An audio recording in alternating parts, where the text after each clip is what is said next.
বলেছেন ইন্না হাযিহিল কুলুব তাসদাউ কামা ইয়াসদাউল হাদীদ ইযা আসাবাহুল মা।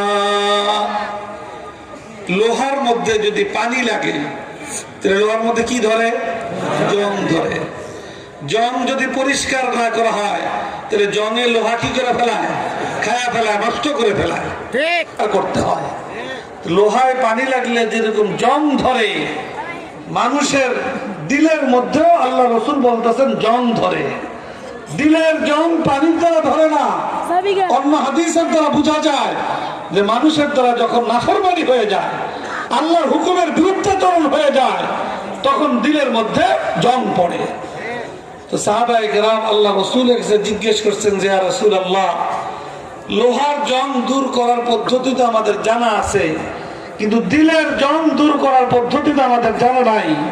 আমাদের দিলের